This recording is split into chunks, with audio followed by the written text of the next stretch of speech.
On the Troll Trail, our internet team, in partnership with France 24's sister radio station, RFI, has published a special investigative series on Russia's global disinformation campaign. To tell us more on what they covered and uncovered is Leela Jacinto from our internet team. Hello to you, Leela. First of all, tell us a bit about how you worked on this series and what it's exactly about.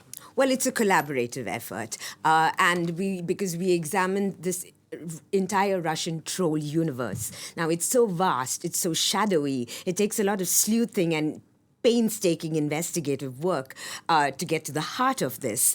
And, what we are seeing right now is, this is all part of Putin's hybrid warfare, right? But we are seeing a very different universe after the death of Yevgeni Prigozhin, the Wagner boss, last year. So in addition to running mercenaries, the Wagner Group and Yevgeny Prigozhin also masterminded Russia's disinformation operations across the globe, Africa in particular. And it was a very pyramid structure with him at the top. With his death last year, what's happened is that this universe is turned much more like a spider's web. It's very vast, and you have to trace these links that, these nubs that join these various links. So while we were trying to uncover this, we really settled on some of these characters that link these webs, and we decided to focus on two profiles that sort of give you an insight into how disinformation networks work. Who's your first character then? Well, our first character is a man named, he's very well little known, including inside Russia. He's Ilya Gombashidze, a colorless figure, technocrat. Very little is known about him, but he shot into the spotlight last year when the EU mentioned him on their sanctions list because he runs two companies, a Structura and SDA, that are sort of influence for hire companies with operations all over. So then the US picked up the SDA operations in Latin America, of all things.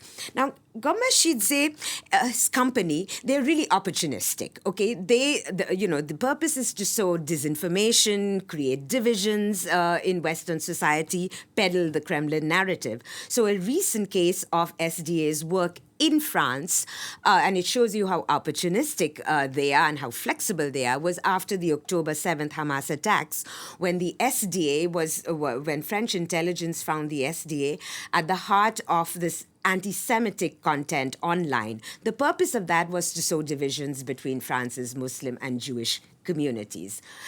So he's involved in international operations, but the big part of his business is actually the Russian domestic disinformation universe, of which very little is known.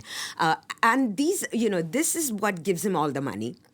They function really on local elections and trying to win influence in far-flung regions of Russia. And inside Russia, internationally, he's seen as a big honcho, but inside Russia, he's considered a bit of a loser, a third-rate political technologist. So we have a lot in this universe of domestic disinformation. Not much of it is known, but also very important right now, with Ukraine sort of on the back foot on the military front, is their operations targeting public opinion inside Ukraine, and that's where we pick our second character of this series, and he's called Viktor Medvedchuk. Yeah, what can you tell us about him? Well, unlike Gombashidze, a lot is known about him, and Ukrainians certainly know about him. He's a Ukrainian national, and he's been pro-Kremlin for decades. He has very close links to Putin. Putin is the godfather of one of his children.